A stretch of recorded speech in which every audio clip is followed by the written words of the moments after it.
오늘 읽어드린 말씀을 가지고 세상 한가운데서 축복을 누리라 라는 제목으로 함께 말씀을 나누겠습니다. 저희들이 출애굽기 강의를 계속하고 있습니다. 여러분 1982년이 어떤 날인 줄 아세요? 여러분 별로 관심이 없을지 모르겠지만 한국의 프로야구 처음 시작된 그런 연도입니다. 저는 개인적으로 야구를 좋아해서 꼭 기억하고 있습니다.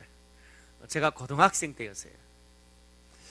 지금은 야구, 축구, 배구, 농구, 심지어 골프, 씨름일까지 프로스포츠가 한국에 자리를 잡았는데 1982년에 프로야구가 발족되면서 처음 한국 프로스포츠 시대가 열렸습니다. 근데 이 프로팀도 많고 프로 선수들은 훨씬 더 많습니다만은 이 프로 선수들의 경우에 그 1년 동안의 스케줄이 굉장히 빡빡합니다. 제가 한번 조사를 해보니까요. 보통 이렇게 프로야구 같은 경우에 4월에서 10월 말까지 전체적으로 이 한 해의 경기가 진행됩니다. 한 팀이 128경기를 하는데 매주 7일 가운데 하루 빼고 월요일 빼고 6일간 전국을 돌면서 모든 일정을 소화합니다. 굉장히 빡세요. 근데 겨울에는 뭐냐? 11월, 12월 한 2달 정도 조금 여유가 있고 1월부터 3월까지 해외 전지훈련이 또 거의 50일 이상 진행이 됩니다. 1년 전체 스케줄에다가 해외 전지훈련까지 하면 과연 개인적인 스케줄 언제 할 수 있나 그런 생각이 들기도 하더라고요. 참 힘들 것 같아요. 근데 그런 빡빡한 일정만 문제가 아닙니다. 실제로 팀 안에 뛰다 보면은 또 프로 선수들이니까 아주 힘든 다양한 경쟁에서 살아남아야 되고 또 팀 안에 여러 가지 문제도 있고요. 장거리 이동에 따른 체력적인 부담도 장난이 아닙니다. 그것만 있습니까? 우리가 그냥 살다 보면 개인적으로 일어나는 일, 가정에 또 여러 가지 챙겨야 될 것들, 또 사건 사고 많잖아요.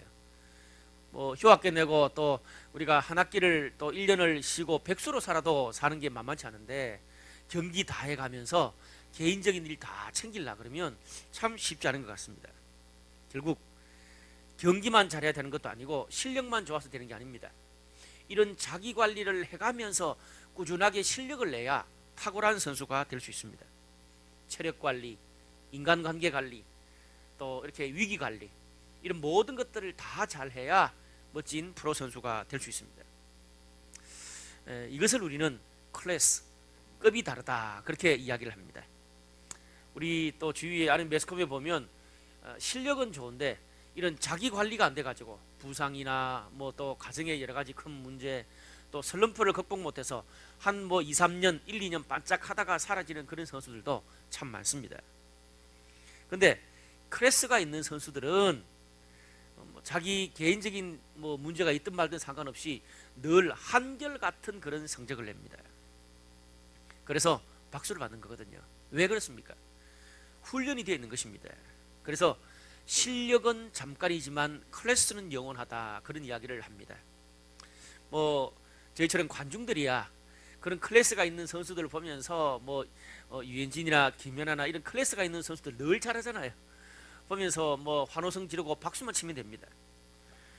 그런데 그 사람들이 클래스가 될 때까지 얼마나 엄청난 훈련을 소화하고 또 수많은 시행착오 또 변화의 아픈 과정을 견디는지는 사실상 잘 모르기도 하지만 별 관심이 없습니다. 그렇기 때문에 그런 멋들어진 거 보고 나도 한번 저런 거 해보고 싶다 그렇게 뛰어들고 오디션 받다가 아주 큰 코를 다치기도 하죠. 이것처럼 우리가 클래스를 평가하고 말하는 거하고 실제로 클래스가 되는 것은 상당한 격차가 있습니다.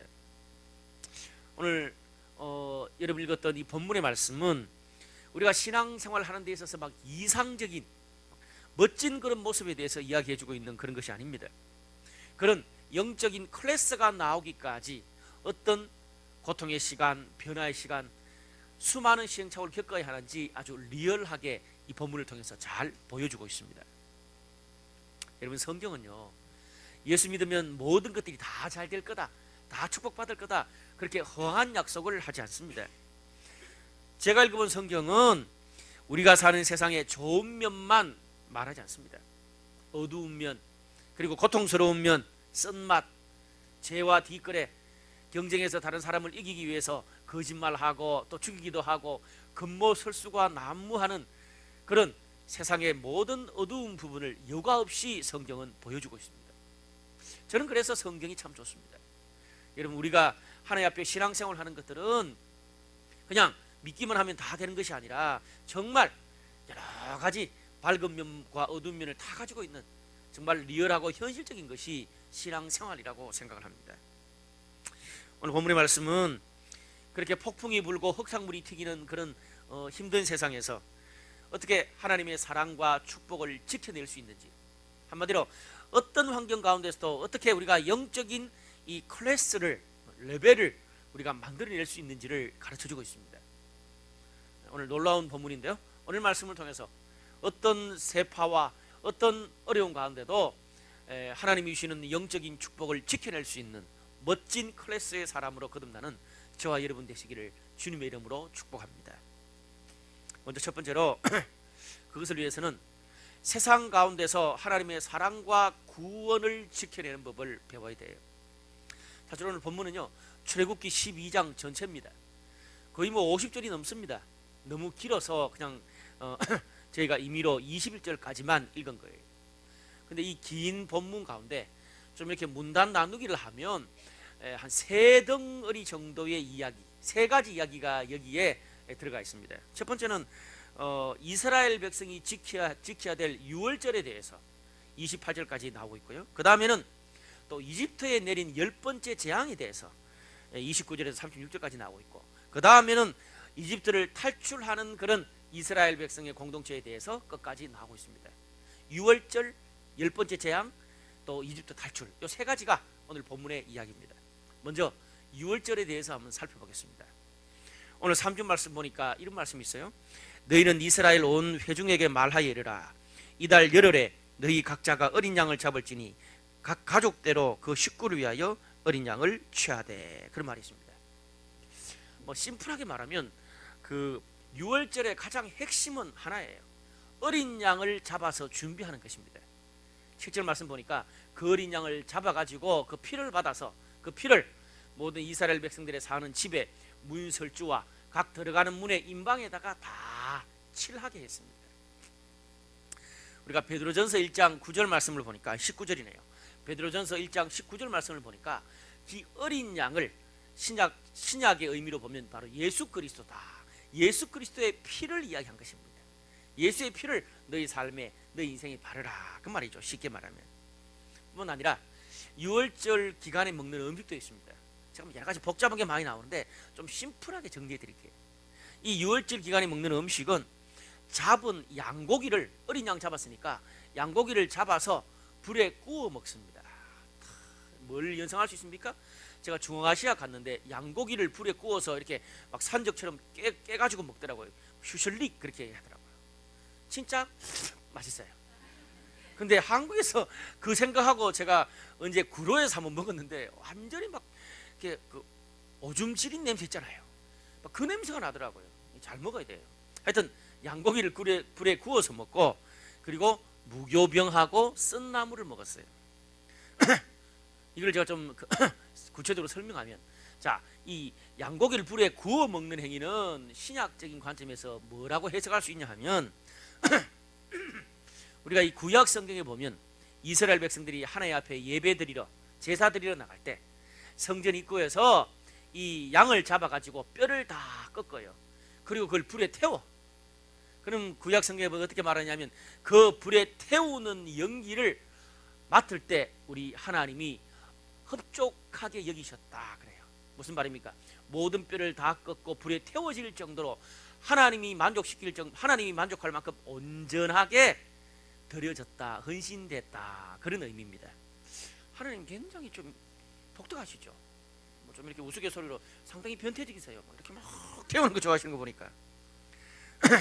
그리고 무교병을 먹는다 그러는데, 무교병은 이 마차 이렇게 발음합니다.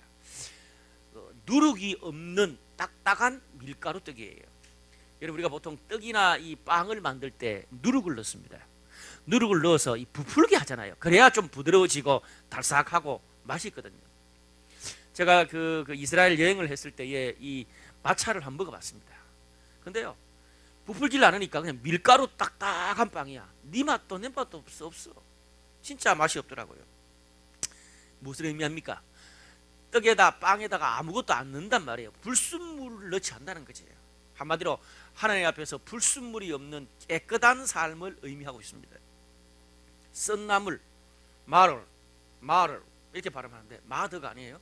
마를 이렇게 발음하는 건데, 여러분, 이 굉장히 썬나물을 이야기해요. 우리 경상도에서 이 특별히 이 산에서 나는 나무 중에 썬나물 신내라 그래요, 사투리로. 근데 그 이렇게 신내라는 썬나물을 먹어도 쓴데, 특별히 이 마을 같은 경우는 한번 이렇게 넣으면 정말 눈물이 질끔 날 정도로 썬나물입니다. 무슨 말입니까? 우리를 위해서 십자가에 죽으신 예수님의 고난, 그 쓰디 쓴 고난을 생각하라, 그런 의미로 썬나물을 먹었습니다. 먹는 방법도 좀 특이해요.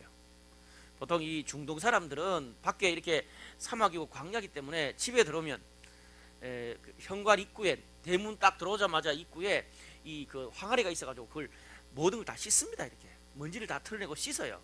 그리고 먹을 때 보면 이렇게 거실에서 막 빈듯이 누워가지고 그렇게 막 천천히 이렇게 떡에다가 싸서 먹고 이렇게 합니다. 근데 이 유월절 음식은 그렇게 빈듯이 누워서 여유있게 못 먹었어요. 허리에 띠를 띠고 신을 신고 지팡이를 짚고 급하게 취할 정도로 급하게 먹으라는 말이에요. 무슨 말입니까? 여러분, 전쟁이 일어났을 때 비스듬하게 레스토랑에서 식사하는 정도로 여유있게 먹을 수 있습니까? 먹다 다 죽습니다. 그러니까 어떻게 아주 긴급하고 급박한 것들을 상징합니다. 자, 이스라엘 백성들이 이렇게 유월절을 지키고 있었을 때 그들이 사는 이집트 땅에는 어떤 일이 있었습니까? 12절 말씀 보니까, 내가 그 밤에 애굽 땅에 두루 다니며 사람이나 짐승을 막론하고 애굽 땅에 있는 모든 처음 난 것을 다 치고 애굽의 모든 신을 내가 심판하리라, 그렇게 말합니다. 사람, 짐승 할 것 없이 그 이집트 땅에서 처음 난 그런 가축이나 장자는 다 죽였다는 거예요. 사실 하나님께서 그 이집트 땅에 뭐 첫 번째부터 시작해서 9번째까지 재앙을 내리셨어요. 한마디로 이집트 땅이 쑥대밭이 됐습니다. 그래도 이들 하나님이 그런 엄청난 재앙을 주면서도 나 하나님 믿으라, 주님 뜻대로 살아라 그랬는데 이들은 불순종했어. 근데 10번째 재앙 가니까 장자들이 다 죽으니까 손을 든 거예요. 근데 이렇게 이집트가 열재앙으로 쑥대밭이 됐을 때 유월절을 지켰던 이스라엘 백성들의 집에는, 그 땅에는 어떤 일이 있었습니까? 13절에 내가 애굽 땅을 칠 때에 그 피가 너희가 사는 집에 있어서 너희를 위해서 표적이 될지라. 내가 피를 볼 때에 너희를 넘어가리니 재앙이 너희에게 내려 멸하지 아니하리라, 그렇게 말합니다. 이집트 땅에 10번째 재앙으로 모든 장자들이 다 죽어가지만 어린 양의 피가 문설주에 발린 이스라엘 모든 집에 있는 사람들은 다 하나님께서 보호했다 그래요. 재앙이 임하지 않고 넘어갔다. 영어 성경에 패스 오브 했다, 그렇게 말합니다. 여러분, 이 유월절은 오늘 21세기를 사는 우리 현대인들에게 어떤 메시지를 줍니까? 우리가 믿는 이 예수님의 십자가의 죽음이 하나님이 만족할 만큼 우리의 어떤 죄도 다 덮을만 하다, 그 말입니다. 우리가 지난 한 주 동안, 아니 과거 또 미래 어떻게 얼마나 큰 죄를 지을지라도 예수님의 십자가의 피를 믿기만 하면 하나님이 만족할 만큼 다 덮어주시는 거예요. 또 그 어린 양의 예수님의 피만 믿으면 어떤 부족함과 죄가 있더라도 하나님이 눈 감아주시고 패스오브 해주신다, 그런 의미입니다. 좀 더 디테일하게 말해서 유월절 어린 양이신 예수님의 피에는 두 가지 능력이 있습니다. 첫 번째는 따라합시다. 보호의 능력, 구원하고 보호하는 능력이 있습니다. 예수님의 그 어린 양의 피가 묻어있는 모든 집은 그 안에 있는 사람이 어떤 사람이든 간에 상관없이 그냥 패스오브 지나간다 그랬잖아요. 그런데 재밌는 것은 이집트 사람들이 이 이스라엘 백성들의 유월절을 어떻게 불렀냐 하면 패쉬라고 불렀대요. 이 패쉬라는 뜻이 뭐냐 하면 큰 새가 날개를 펼쳐가지고 그 새끼들을 보호한다는 그런 뜻이 패쉬라는 뜻입니다.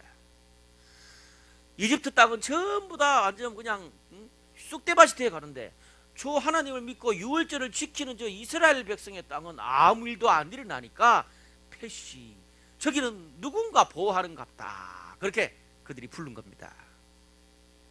이렇게 예수의 피는 하나님의 진노와 심판으로부터 우리를 구원하고 보호해 주십니다.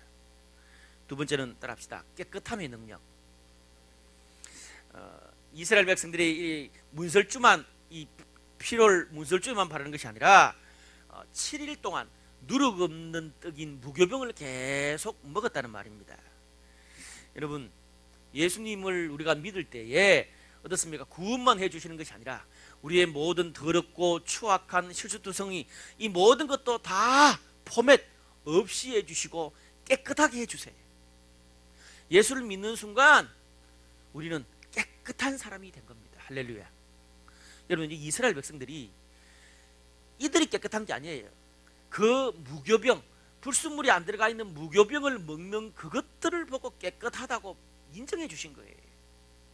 여러분, 우리가 예수를 믿는 그것 때문에 주님이 깨끗하다고 인정해 주신 것이지 우리가 원래 깨끗한 사람 아니잖아요. 그렇게 예수님의 피는 우리들에게 이런 능력을 주는 것입니다. 그런데 조건이 있습니다. 오늘 여기 보니까 예수의 피를 문설주에 발라야 되고 유월절을 지키면서 무교병을 먹는 사람들에 한해서 이런 하나님의 보호하심과 깨끗함의 능력이 임하는 거예요. 여러분, 이것은요 나중으로 미룰 수 있는 그런 차원이 아니에요.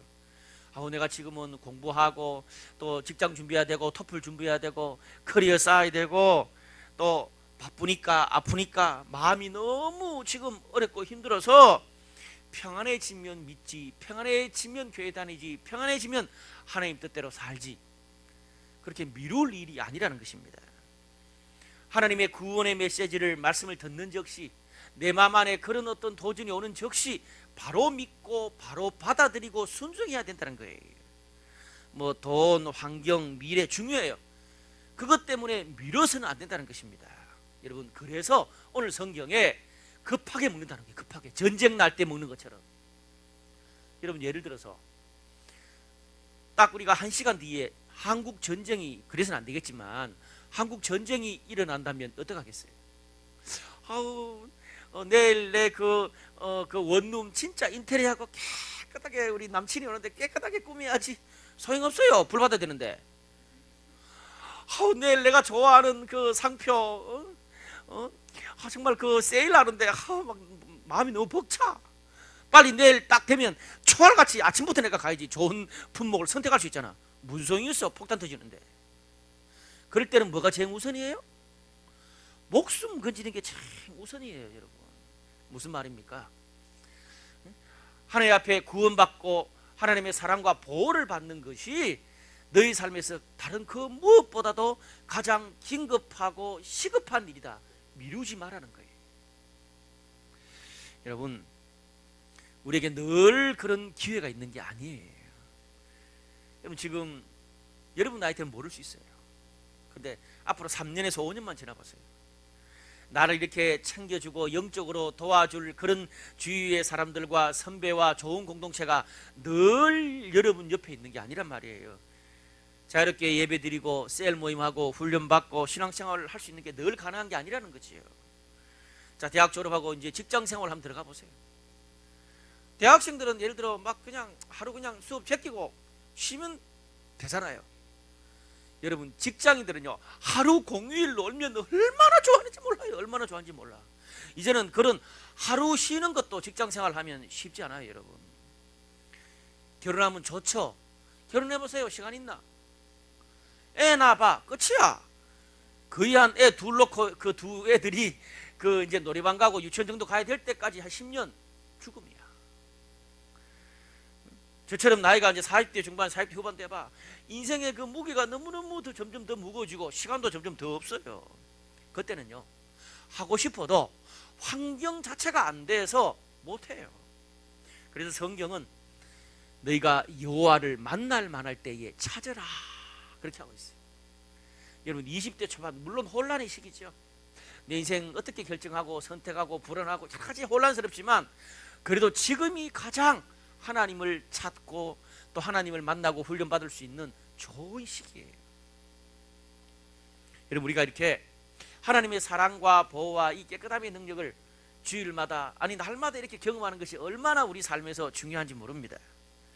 여러분 오늘 이 성경 말씀에 열지양이 막 내리는 그런 이 이집트 땅은 우리가 살고 있는 이스라엘 백성이 살고 있는 이 이집트 땅은 우리가 살고 있는 세상을 의미합니다. 여러분 그 이집트 땅에는 세상에는 오만 가지 좋은 것, 먹을 것, 누릴 것이 너무나 많은 그런 좋은 땅이에요. 그런데 그 땅은 재앙도, 죄도, 경쟁도, 고통도 함께 있는 땅입니다. 여러분 우리가 이 세상에서 사실 닦아놓고 보면 오직 경쟁, 결과, 열매로 사람을 평가하잖아요. 점수로, 숫자로 평가하잖아요. 그래서 우리가 막 공부도 열심히 하고 뭐 토익도 준비하고 토플도 준비하고 자격증도 따고 고시도 준비하고 그런 거 아니에요. 사실 세상은요 악한 것도 결과만 좋으면 합리화될 수 있는 게 세상이에요. 그래서 참 세상이 위험해요. 결코 만만치가 않아요. 여러분 어릴 때부터 지금까지 살아오면서 얼마나 여러분 삶 속에서 경쟁이 심했습니까? 경쟁이 떠날 날이 없어요. 뭐 초등학교 딱 지나고 중학교부터 성적으로 경쟁하고 나중에는 모든 것들을 다 숫자로 경쟁하고 뭐 직장 들어갈 때도 경쟁하고 막 경쟁 속에서 우리는 살아왔습니다. 여러분 한 20평생 살아오면서 여러분 인생에서 성공하고 자신감 있게 살았던 날들이 많으세요? 아니면 실패하고 좌절하고 불안해하고 의기소침해하고 실수하고 이게 아닌데 이럴 때가 더 많으세요? 제 자신의 인생을 돌아보면 실패할 때보다 자신감 있을 때보다 아니 성공할 때 자신감 있을 때보다 실패하고 의기소침할 때가 훨씬 더 많은 것 같아요. 여러분 주위에 많은 사람들이 있겠죠. 여러분을 끝까지 아무 대가 없이 지지하는 사람이 여러분 주위에 많으세요? 아니면 딱 여러분을 평가하고 간보는 거죠. 평가하는 사람이 여러분 주위에 많으세요? 여러분 혹시 지난주에도 지난달에도 스트레스로 멘붕으로 그렇게 시간을 보내지 않으셨나요? 혹시 죽고 싶은 생각이 들진 않으셨습니까? 여러분 세상이 다른 사람들이 다 나를 점수로 스펙으로 결과로 평가해도 오늘 성경에 하나님만은 절대 나를 능력으로 점수로 스펙으로 결과로 인격으로 스타일로 하나님 나를 평가하지 않으세요. 예수 믿는 우리를 언제나 여러분 큰 새가 그 자녀를 보호하듯이 하나님은 늘 우리를 사랑받는 아들과 딸로 그리고 늘 이 인격적으로 우리를 한없이 받아주시는 분, 그런 분이 주님이십니다. 내가 나를 봐도 너무 자신이 없어요. 부족하고 죄도 많고 늘 결심하지만 3일을 못 가. 실수투성이야. 그런데 우리 하나님은 예수 믿는 것 하나 때문에 나를 언제나 깨끗한 사람으로 나를 날마다 포맷시켜 주세요. 사실 우리는 내가 나를 안 믿잖아요. 저도 저를 잘 안 믿어. 왜? 내가 나를 믿는데 너무 실수를 많이 했어. 자, 이제부터 이렇게 살아야지. 몇 달 못 가. 그런데 나도 나를 못 믿는데 그런 나를 하나님이 영원히 믿어주세요. 언제나 날마다 그런 적 누구든지 그리스도 안에 있으면 새로운 피조물이라. 날마다 나를 믿어주셔요. 20평생 그렇게 살지 않았는데도 날마다 나를 깨끗한 사람, 새로운 피조물, 너는 날마다 새로운 삶을 살 수 있다고 날마다 그렇게 쏘아주세요. 우리를. 그게 바로 하나님의 사랑이에요. 여러분 우리가 일주일 동안 세상에 찌들리고 실패하고 고개를 숙이는 삶을 살아도 이 예수의 피가 묻어있는 집, 예수의 피가 묻어있는 공동체는 늘 날마다 주일마다 이렇게 축제하고 파티를 벌이고 기뻐해야 돼. 왜? 우리 공동체에 그 하나님의 사랑의 보호 장막이 우리 안에 있다고 이야기하고 있기 때문에 그렇습니다. 여러분 우리가 주일에 교회에 와가지고 예배를 드리고 셀 모임을 하고 또 이렇게 나누고 격려하면서 이런 하나님의 사랑과 보호와 또 이런 하나님의 격려를 받고 확인받고 가야 돼. 그래야 막 스펙과 점수와 결과에 막 찌들린 그런 경쟁 많은 그런 세상에서 골병 들지 않고 살 수 있어요. 물론 골병 들겠죠. 골병 들어도 주일마다 와서 이렇게 예배드리고 셀모임 하면서 하나님의 사랑으로 회복되면 골병 들어도 그것을 이겨낼 수 있는 힘이 생기잖아요. 안 그러면요, 이리 치이고 저리 치여서 우리가 나중에 다 쓰러질 수밖에 없는 거예요. 여러분, 이것이 세상 한중간에서 하나님의 사랑과 축복을 지켜낼 수 있는 중요한 삶의 원리 중에 하나입니다. 오늘 그런 하나님의 축복을 경험하시기를 주님의 이름으로 축원합니다. 두 번째로, 세상 한가운데서 이 하나님을 경외하면서 사는 삶을 배워야 합니다. 우리가 하나님을 경외한다라는 말을 우리가 하는데, 경외란 말이 무슨 말입니까? 두렵고 떨리고 좀 무섭단 말이에요. 좀 두렵고 떨리고 무서운데 이게 진짜 맞기 때문에 따라갈 수밖에 없는 거. 두렵지만 너무 중요하기 때문에 따라갈 수밖에 없는, 그게 경외한다, 그 뜻입니다. 여러분, 우리가 일대지에서 유월절의 내용에 대해서 알아봤으니까 유월절의 기간과 형식에 대해서 한번 알아보겠습니다. 15절과 16절 보니까 요약하면 이렇습니다.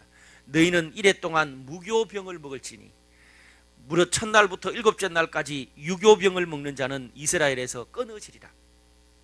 너희에게 첫날에도 성회요 일곱째 날에도 성회가 되리니 너희는 이 두 날에는 아무 일도 하지 말고 각자의 먹을 것을 갖출 것이니라, 그렇게 말합니다. 정리하면 유월절이라는 것은 1년 연중에 7일 한 주를 전 국가적으로 유월절로 지켰습니다. 그때는 누룩 넣지 않은 맛없는 그 마차 무교병만 먹어요. 그리고 첫날과 마지막 날은 이렇게 집회 예배로 보입니다. 나머지는 집안에서 지켜. 중요한 것은 그때 아무 일도 안 하고 직장도 안 가. 그 유월절만 7일 동안 온전히 지키는 거예요. 그리고 3절 말씀 보니까 유월절은 기본적으로 가족별로 지키게 되어 있습니다. 이걸 한번 생각해 보세요. 우리가 세상 살면서 학교 다니고 일하고 노래하고 직장생활하고 토익에 자격증 시험에 얼마나 바빠요. 여러분, 뭐 고대 사회에도 마찬가지로 우리가 사는 현대처럼 바빴을 거예요. 사람 사는 세상은 다 바빠요. 근데 그걸 온 국가적으로 일주일을 유월절을 지킨다는 게 쉽습니까? 여러분, 가족끼리 휴가 간다 그래도 자기 와이프하고 이 서로 맞추는 것도 쉽잖아요. 우리 애들도 나랑 휴가 가려고 그러면 잘 안 가려고 그래요. 재미가 없잖아. 그 수밖에 없죠. 뭐 세대 차이가 나니까 노는 것도 다르고 먹는 것도 다르고 생각하는 것도 다르니까 너 땅인 부모하고 가고 싶어요? 친구들하고 가고 싶지. 가족끼리 한 주 휴가 가는 것도 쉽지 않은데 온 가족이 함께 일주일을 휴가 내가지고 예배 드리고 까다로운 유월절을 지킨다는 게 얼마나 어렵습니까? 그렇게 유월절을 한 주 잘 지키면 돈이 나오고 밥이 나오고, 갑자기 성적이 토익이 680, 700점인데 갑자기 유월절 지키고 나니까 쑥 올라서 900점 땀 나와. 그러면 매주 지키겠어? 그것도 아니잖아. 안 그래요? 만약에 그 한 주 동안 휴가 내서 또 학교도 안 가면 어떻게 됩니까? 아니, 밀린 레포트는 어떡하고, 응? 그리고 팀별 연습하는 건 어떡하고, 그리고 밀리는 업무는 어떻게 할 거예요? 교수님이 그거 허락해 주겠어요? 아니, 뭐 일주일 없으니까 그거 뭐 도저히 안 되면 F 받으면 되지, 뭐 성적 떨어지면 되지, 이렇게 하는 게 당연한 거 아니에요. 그럼에도 불구하고 하나님은 그건 모르겠다. 그건 어쨌든지 간에 내가 말한 이 유월절 규정을 너희 삶에서 지키지 않으면 19절에 보니까 백성 가운데 너희가 끊어지리라, 아주 강하게 말씀하세요. 근데 문제는 그것뿐만 아니야. 14절 말씀 보니까 너희는 이날을 기념하여 여호와의 절기를 삼아 영원한 규례로 대대로 지킬 것이니라, 그렇게 말해요. 이렇게 번거롭고 까다로운 유월절을 1년 중에 한 주를 그 휴가 내서 이렇게 까다롭게 지켜야 되는데 거기서 멈춰지지 않고 매년마다 대대로 자자손손 계속 그렇게 지켜라, 그렇게 말하는 거예요. 좀 과하시죠? 근데 그거로도 마음이 안 놓이는지 1절에서 20절까지는 하나님이 모세한테 이야기한 거거든. 근데 21절에서 28절까지는 모세가 하나님 이야기를 듣고 난 다음에 이스라엘 백성 모아놓고 이야기 또 한 번 더 해.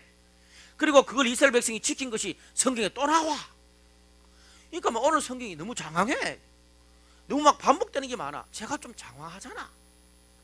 하나님은 깔끔하신 분인데 왜 이렇게 장황하지? 송창근 목사처럼. 나는 장하니까 이유를 알잖아. 왜?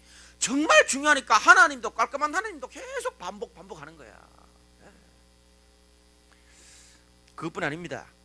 2절 말씀 보니까 이 달을 너희에게 달의 시작 곧 해의 첫날이 되게 하고 그렇게 합니다. 6월절은요 유대 달력으로는 이 니산을 아비벌이라 그렇게 불러요. 우리로 말하면 꽃피는 4월이라.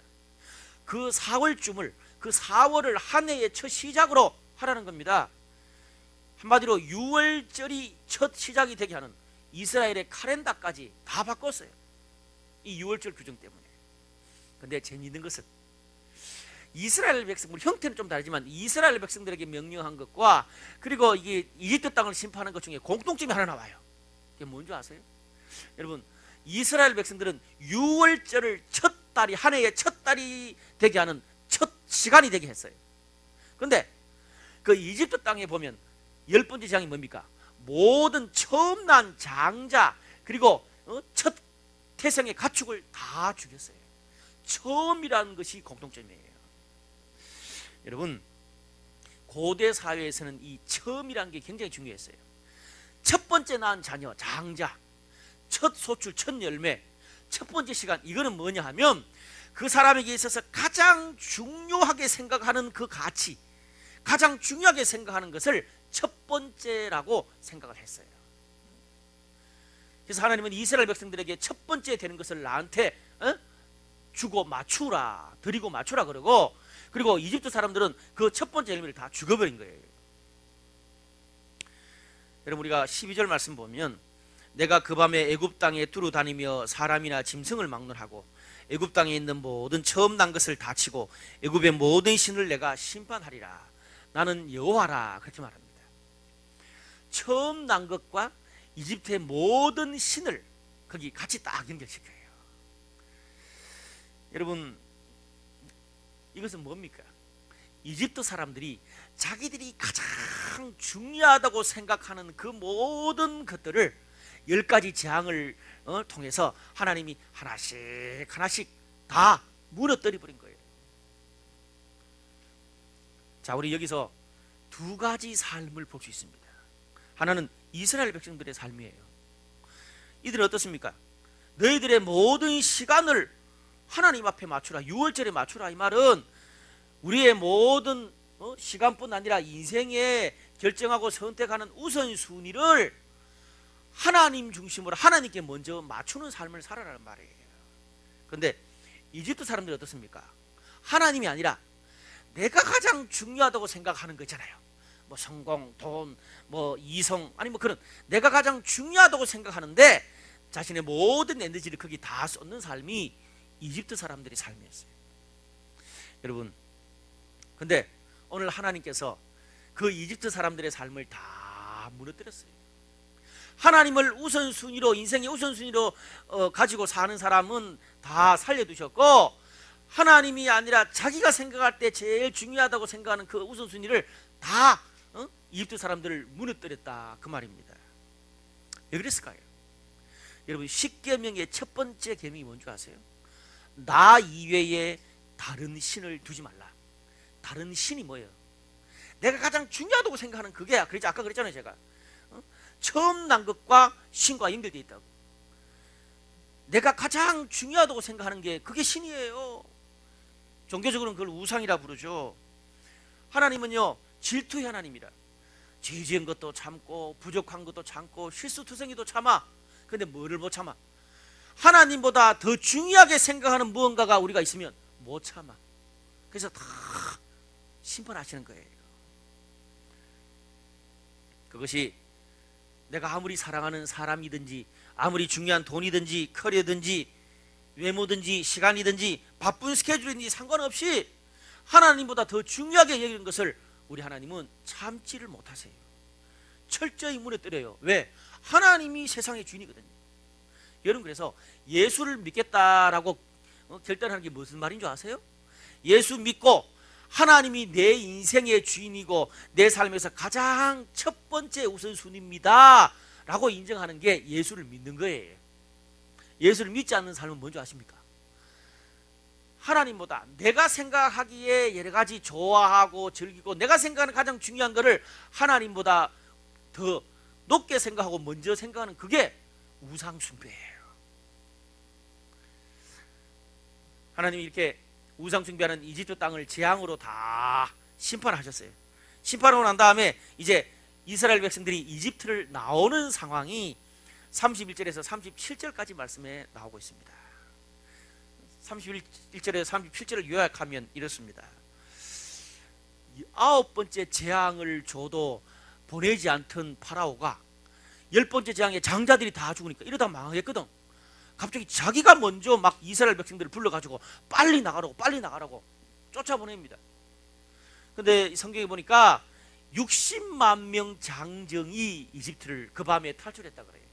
그러면 뭐 여자들과 그 어린애들까지 다 합치면 거의 한 뭐 150만, 200만이 돼요. 그 밤에 오늘 성경에 보면 뭐 이렇게 먹다가 바로 그냥 튀어나와 버린 거예요. 그러니까 150만, 200만이 탈출하려고 그러면 이제 그 여행하려고 그러면 돈도 없잖아요. 준비된 게 없잖아요. 근데 신기한 것은 막 그래 이집트 사람들한테 돈을 달라고 그러고 그러는데 막 은금 폐물을 막 갖다 줘. 돈을 줘. 희한한 일이 지금 발생하고 있는 거예요. 430년간 이집트 노예 탈출하기 위해서 그렇게 바라고 염원하고 기도하고 폭동까지 일으켜도 안 되던 그 일이 6월절 날 밤에 지키고 있는데 그 밤에 갑자기 430년 소원 수군이 덜컥 이루어진 거라. 기적이죠. 10가지 재앙으로 피바람이 부는 이집트 땅에서 세상 한가운데서 이스라엘 백성들이 놀라운 하나님의 기적을 경험하는 이야기가 오늘 본문의 이야기예요. 우리가 보통 이걸 보면 어떻습니까? 예수 믿으면 하나님이 이런 10가지 재앙 가운데서도 우리를 무조건 지켜주신다. 예수만 믿으면 만사형통이다. 여러분, 이것은 해석을 너무 과하게 하는 거예요. 과하게 하는 거예요. 예수 믿는 것이 하늘에서 복이 떨어지는 도깨비 방망이가 아니에요. 왜? 오늘 이 본문을 이제 주무시는 분 다 깨세요. 오늘 이게 중요해요. 여러분, 오늘 이 본문은요, 이집트 땅에 처음부터 첫 재앙이 뭡니까? 이집트 사람들이 가장 믿었던, 신뢰했던 나일강이 피로 변하는 것부터 시작해서 이제 10번째 재앙까지, 재앙이 10번째 재앙으로 끝나는 본문이에요. 재앙이 오늘 본문의 화두라. 그런데 신기한 것은 재앙, 그 10번째 재앙 내리는 거는 조금밖에 없고 처음부터 끝까지 거의 3분의 2가 6월절 지키는 이야기만 주구장창 계속 나오고 있어. 그리고 이스라엘 백성들이 430년 염원했던 이집트를 탈출하는 이야기도 제가 볼 때는 아주 중요한 주제거든. 그것도 그냥 짧게 몇 줄 딱 나오고 있어. 오늘 본문의 처음부터 끝까지 핵심 주제는 10재앙의 기적도 아니라, 그리고 430년 염원했던 이집트를 갑자기 탈출하게 된 그 기적도 아니라 뭡니까? 6월절을 지키는 게 오늘 본문의 화두고 가장 큰 핵심이라. 왜 그랬을까요? 그 기적이 포인트가 아니라 기적을 주시는 하나님이 포인트라는 거예요. 그래서 10번째 재앙에서도 우리를 구원하시고 보호하시는 그 하나님, 430년간 안 되는 일도 하룻밤에 되게 하시는 그 기적의 하나님을 내 삶의 우선순위에 놓는 훈련, 6월절을 지키는 훈련을 계속하면 우리 삶의 기적은 언제나 계속 계속 이어질 수 있다. 그걸 보여주는 거예요. 할렐루야. 6월절을 지키는 그 삶이 힘들지만 지키는 그 삶이 내 삶 속에서 배이면 대학 시절 때도 직장 생활 때도 결혼할 때도 어디를 가든지 그것이 힘들지만 몸에 배이면 그 하나님의 기적, 10재앙 가운데도 우리를 보여주시고 430년을 뛰어넘는 그런 기적이 우리 삶에 언제든지 나올 수 있어요. 왜? 내가 믿는 하나님이 내 삶의 중심이 되니까. 그래서 10재앙과 이집트 탈출이 포인트가 아니라 그것을 주시는 하나님 6월절 라이프 스타일이 오늘 본문의 핵심입니다. 이해하시겠어요? 네.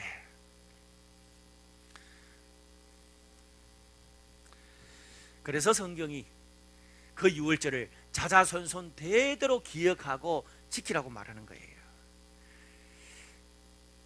자, 여러분, 저는 이걸 이렇게 표현합니다. 우리가 볼링 칠 때 보면, 여러분 볼링 좀 쳐본 적 있어요? 볼링 칠 때 보면 어떤 날을 저는 에버리지가 볼링이 110에서 120이라. 그런데 어떤 날 왜 이렇게 한번 기분 좋은데 막 잘 공이 막 잘 들어가서 170, 180 나올 때가 있잖아. 기적이다. 근데 그게 계속되면 좋겠지만 어떻습니까? 뭐 웃자다 한 번씩 나와. 여러분 우리 감정 가운데도 그런 사람이 있어. 내가 공부도 별로 안 했는데 하나님이 내가 찍었던 문제만 나오게 해 주셔가지고 내가 장학금 탔다. 여러분 웃자다 한 번은 될 수 있어. 계속 그래봐. 내가 이제 그렇게 기도하면서 찍어야지. 그런데 하나님이 전해주셨던 기적을 안 줘. 그건 하나님 문제가 아니야. 지가 공부를 안 한 거지. 맞잖아요. 그거는 기적이 아니에요. 요행이지. 근데 에브리지는 뭡니까? 에브리지가 110, 120은 조금의 변동은 컨디션 따라 변동이 있어도 그러니까 이 사람은 항상 어떤 환경과 상황 속에서 꾸준하게 그 정도 실력이 나온다는 거예요. 영적으로도 마찬가지입니다, 여러분.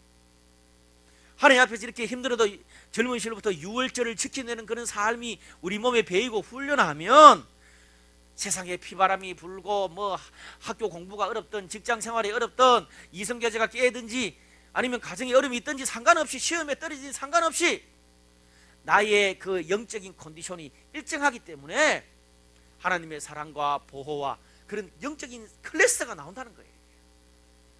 유월절은 바로 우리한테 그걸 훈련하라 그 이야기입니다. 여러분 기적만 파먹고 사는 사람 어떻습니까? 들쭉날쭉해. 야구도 그렇잖아. 유현진이 공 던지는 거 보세요. 뭐 그렇게 세게 던지도 안 해. 근데 막 155 던지는 애도 많아. 근데 문제는 뭐야? 155 던지는 애는 10개 중에 한두 개만 더 가. 그러니까 잘 던지는 투수들은 컨트롤이 좋은 거예요. 에브리지가 좋은 거예요. 어떤 일이 있든 간에 어제 뭐 잠을 못 잤든지 집에 일이 있어가지고 밤새도록 밤새 타고 올라왔든지 상관없이 자기의 꾸준한 에브리지가 나오는 거예요. 그 이후 영적 유월절을 지키라는 거죠. 자, 제가 이걸 좀 더 리얼하게 이야기해 볼게요. 오늘 좀 영적인 이야기를 했고 경제학의 논리, 좀 경제적인 논리로 좀 확 와닿게 제가 말씀드려 볼게요. 여러분 솔직히 성경에 여기 나오는 유월절 규례대로 다 지켜서 살면 어떻습니까? 하나님한테 너무나 많은 시간과 에너지를 투자하는 거라. 그렇잖아요. 사실 이집트 사람들처럼 정말 중요한 뭐 돈, 입학 아니면 뭐 스펙 이런 거 몇 가지만 탁탁 찍어가지고 거기만 풀 베팅하고 집중하는 것이 성공할 확률이 훨씬 높잖아요. 이런 사람들한테 유월절 다 지켜가면서 그렇게 살면 경쟁에서 이기겠어요? 지겠어요? 지는 거 당연하잖아요. 아니 꼭 유월절까지 안 가도 돼. 여러분 우리 지금 현재 신앙생활 하는 뭐 저와 여러분 우리도 마찬가지야. 우리가 신앙생활 어느 정도 좀 잘하면서 살아가려면 하나님 앞에 너무 많은 에너지를 투자한다는 생각 해본 적 없어요? 자 봐, 시간적으로도 주일 예배만 와도 일주일 7일 중에 하루는 아무 일 안 하고 우리가 주일날 예배 드리고 셀 모임하고 교회 가는 데 시간을 투자해요. 자 돈도 봐, 주일 헌금도 내. 안 그래도 돈 없는데 그것도 모자라가지고 어떻게 10일 10분의 1을 하나님께 바치라 그래. 아니 얼마나 그랬든지 아르바이트한 돈까지도 10분의 1을 내라 그래. 하나님께 다 주는 거 아니야. 여러분 우리가 바깥 세상에서라면 상종도 안 할 그런 인간을 셀 모임에서 하나님의 가족이기 때문에 어쩔 수 없이 계속 웃어주고 그래야 돼. 얼마나 에너지 낭비야. 맞잖아. 그리고도 에너지 낭비야. 그것도 모자라가지고 바이블렛 하고 라이트 모임 하고 뭐 교회 봉사 좀 하고 뭐 미션 어드벤처 가지고 막 이야기하고 그런 것 좀 하면 제가 경제적으로 경제학의 논리를 한번 따져보니까 최소한 하나님 앞에 좀 이렇게 뭐 좀 여유있게 좀 이렇게 신앙 뭐 대충 생활을 해도 최소한 한 4분의 1은 하나님 앞에 드리는 것 같아요. 좀 열심히 하면 그냥 거의 3분의 1, 2분의 1을 하나님 앞에 에너지를 다 쓰는 거 아니야. 그렇게 에너지 쓰면서 딱 자기 원하는 것만 딱 찍고 열심히 하는 사람하고 경쟁이 되겠어? 그렇잖아. 경제학의 논리는 숫자 싸움인데 못 따라갈 거 뻔한데 하나님이 왜 그렇게 어리석은 명령을 내렸냐 이거예요. 아시겠어요? 경제적으로 도저히 경쟁이 안 되잖아. 그런데도 하나님이 그렇게 살지 말고 유월절 지켜가면서 하나님 앞에 4분의 1, 3분의 1 그렇게 에너지를 투자하면서 살아라는 거야. 여러분 오늘 본문의 결말이 어떻습니까? 자신의 모든 에너지를 막 자기가 원하는 막 그 우상 하나님이 아니라 자기가 원하는 것에만 퍼붓고 살았던 이 이집트 사람들 다 얻었어. 정말 효율적인 것 같아. 근데 마지막에 가니까 어떻습니까? 10가지 재앙 속에서 세상의 모든 재앙과 풍파 속에서 이리 터지고 저리 터지면서 결국 모든 걸 다 잃어버리고 말아. 근데 유월절을 지키는 어리석은 그런 비효율적인 하나님의 백성 어떻게 됐어요? 가장 비효율적인 것 같지만 그런 풍지박산나는 재앙 속에서 하나님의 보호를 받고 하나님의 사랑을 경험하는 기적의 삶을 그들이 직접 눈앞에서 보게 된 거예요. 여러분 왜 그럴까요? 이 천지만물 세상과 인간을 지으신 분이 하나님이기 때문에 인간의 눈에는 그렇게 사는 게 어리석을지 모르겠지만 하나님은 그렇게 사는 것이 오히려 너희들의 삶에 더 유익이 되고 효율적이다. 경제학적으로도 그게 더 맞다고 이야기하는 거예요. 할렐루야. 여러분 하나님 앞에 드리는 시간과 돈과 에너지를 절대 아깝다고 생각하지 마세요. 특별히 젊은 시절에. 여러분 경제학 논리로 말하면 하나님께 그렇게 3분의 1, 4분의 1 드리면서 사는 사람들이 경쟁에서도 4분의 1, 3분의 1 더 다 경쟁에서 밀려야 되잖아. 맞잖아. 그럼 예수 믿는 사람들을 세상에서 더 경쟁에서 약해야 되잖아. 그런데 보면 더 잘 살아요. 더 잘 살지는 못할지 몰라도 그냥 별 차이 없이 살아요. 여러분 지난주에 한 모임에서 어떤 자매가 고백을 하더라고요. 라이트 모임을 하는 자매예요. 라이트 모임 하면서 말씀 읽고 서로 나누면서 그렇게 하는 자매가 뭐라고 한 줄 아세요? 다니던 직장이 너무 마음에 안 맞아서 그냥 그만뒀대요. 직장을 옮겨야 되는데 갑자기 직장을 구하려고 그러니까 직장이 있습니까? 그리고 여러 가지 자기 가정과 주변의 환경이 굉장히 어려워. 그런데 과거라 그랬으면 그것 때문에 완전 막 감정도 다운되고 막 불안하고 잠도 못 자고 막 들쭉날쭉하고 힘들었을 텐데 라이트 모임을 하면서 말씀을 읽고 하나님이 우리와 함께 하신다는 걸 말씀을 통해서 그 공동체를 통해서 든든히 알고 나니까 이상하더래. 옛날 같았으면 들쭉날쭉하고 스트레스 받고 힘들어야 되는데 마음이 괜찮더래. 든든하더래. 뭐 곧 해결되겠지. 그러니까 쓸데없는데 에너지 안 쏟고 잠 못 자지도 않고 편히 자고 오히려 그냥 쉽게 턱이기 가는 거예요. 그러다 보니까 오히려 시간적으로 에너지적으로 훨씬 더 집중적으로 효율적으로 살 수 있는 거예요. 할렐루야. 하나님이 이것까지 우리에게 말씀하신 거예요. 여러분 오늘 이집트 사람들이 멸망받는 것과 이스라엘 백성들이 하나님의 보호를 받는 그런 이 모든 결말이 우리에게 주는 메시지가 뭡니까? 4분의 1, 3분의 1 하나님께 드린 거 그거 아까워가지고 정말 내가 원하는 것만 하나님도 없이 하나님께 내 인생 우선순위를 드린 것도 없이 그것만 가지고 막 동동구르며 살아왔던 이집트 백성들은 어떻게 됐습니까? 결국 마지막에 가니까 재앙 만나가지고 길바닥에 아파가지고 근심과 불안과 잠 못 자서 자신의 모든 지금까지 벌어놨던 시간과 돈을 거기에 그냥 길바닥에 다 버리잖아요. 재앙에 그냥 다 길바닥에 버리고 말아. 하나님이 그걸 아시니까 어떻게 해요? 너그 뜻대로 살지 말고 길바닥에 뿌리고 아파서 뿌리고 잠 못 자고 뿌릴 그거를 아예 그렇게 하지 말고 하나님께 그걸 먼저 드려버려라. 그럼 오히려 하나님께서 다른 모든 것들은 조정해 주셔서 너희 삶이 더 풍성하게 될 거다. 기적을 경험하게 될 거다. 할렐루야. 여러분 이집트 사람들의 삶의 방식을 선택하시겠습니까? 이스라엘 사람들이 사는 삶의 방식을 선택하시겠습니까? 오늘 그 삶 중에 무엇을 선택할지를 오늘 성경은 가르쳐주고 있습니다. 말씀의 결론을 맺을게요. 오늘 거의 마지막 부분에 보면 이제 이스라엘 백성들이 이집트를 탈출해요. 그래서 재밌는 게 하나 있어요. 37절과 38절을 보면 이스라엘 자손이 람셋을 떠나서 숫곳에 이르니 유아 외에 보행하는 장정이 60만 가량이요 수많은 잡족들이 그들과 함께했다. 잡족 여러 다른 민족들이 이스라엘 백성들이 탈출할 때 같이 갔다는 거예요. 그런데 여러분 역사적으로 보면 모든 이스라엘 백성들이 다 탈출한 게 아니라 나는 6월절 지키고 저렇게 가는 거 경제적으로 저거 나는 마음에 안 든다. 안 간 사람도 있어. 근데 거꾸로 다른 민족인데 오히려 나는 이스라엘 백성들처럼 저렇게 살아야 되겠다. 하나님을 믿고 하나님을 내 인생의 우선순위로, 경제학적으로 보면 좀 처음에는 손이 나는 것 같지만 나는 저 삶 살란다, 따라 나선 사람도 있어. 여러분, 중요한 것은 이집트를 탈출하기 전에 이스라엘 백성들만 모여 있었을 때는 거기는 그냥 같은 민족이라. 근데 이집트를 탈출할 때 그 공동체는 어떻습니까?